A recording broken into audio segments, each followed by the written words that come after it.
Well, Von Miller, Peyton Manning, Brian Dawkins, and Derek Wolfe, those are just a few of the hundreds of NFL athletes that have worked out with trainer Loren Lando right here in Denver. The legend of Lando stretches far and wide, and as our Dave Willie explains, it is what led Foye Oluokun to Denver in hopes of reaching his NFL dreams.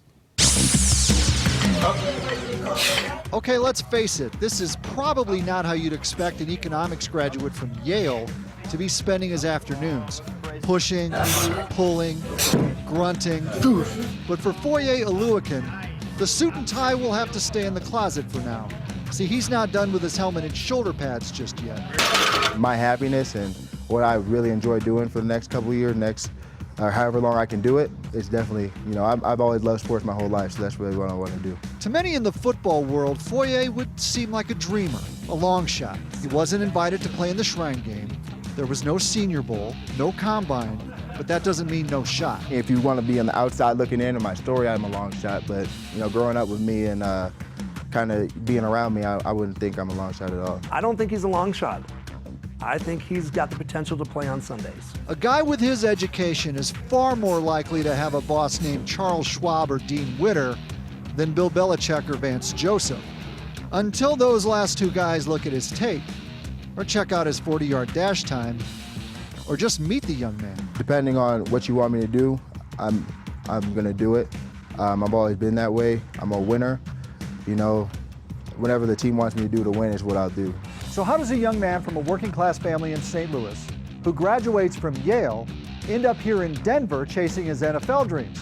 Well, it turns out his high school coach, Gus Frerotte, yeah, that Gus Frerotte, told him if you want a shot at the NFL, go see Loren Lando. He said, I know this really good trainer, trained Chris McCaffrey. I know him, through over the years.